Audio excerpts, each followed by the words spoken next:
Genesis 34. Simeon and Levi killed the men of Shechem. Dinah was the daughter Leah had by Jacob.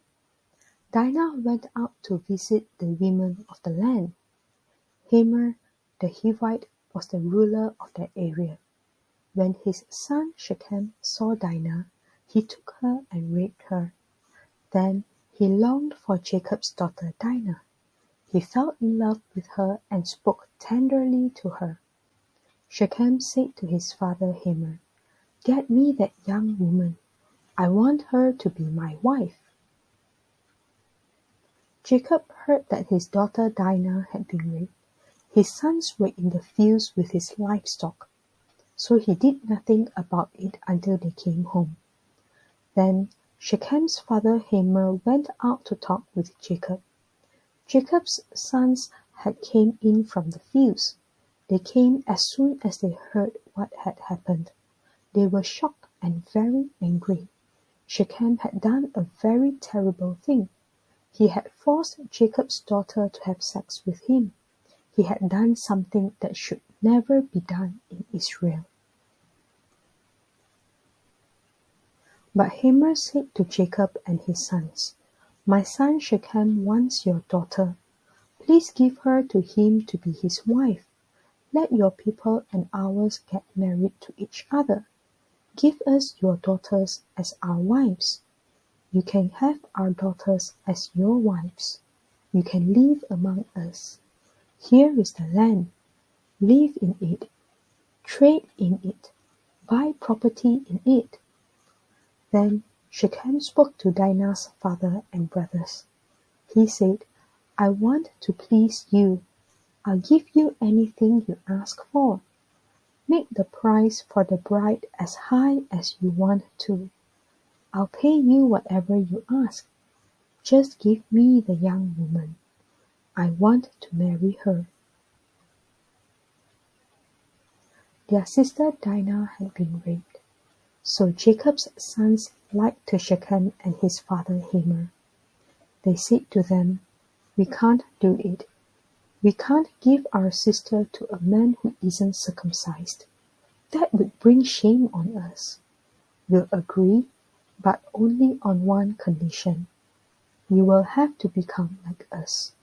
You will have to circumcise all your males. Then we'll give you our daughters as your wives, and we'll take your daughters as our wives. We'll live among you and become one big family with you. But if you won't agree to be circumcised, then we'll take our sister and go."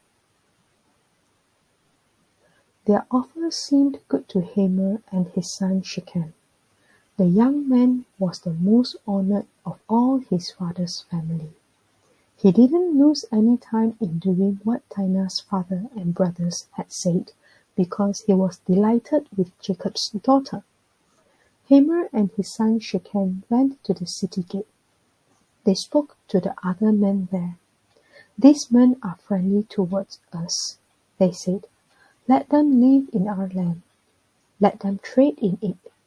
The land has plenty of room for them. We can marry their daughters, and they can marry ours.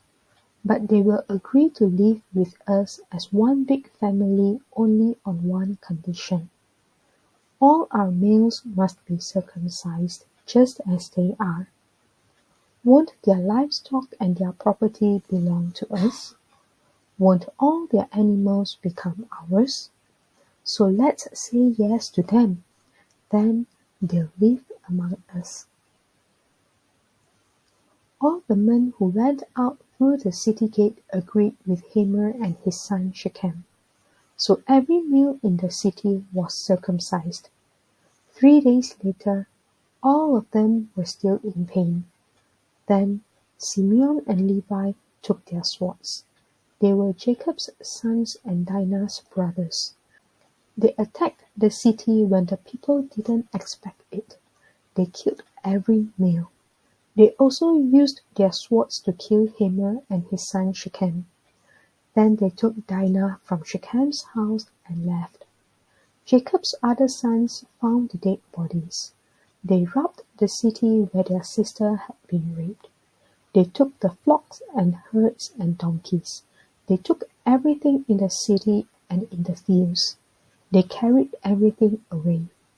And they took all the women and children.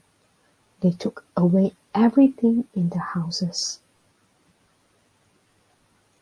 Then Jacob said to Simeon and Levi, "You have brought trouble on me. Now I'm like a very bad smell to the Canaanites and Perizzites who live in this land. There aren't many of us. They may join together against me and attack me. Then I and my family will be destroyed." But they replied, "Should Shechem have treated our sister like a prostitute?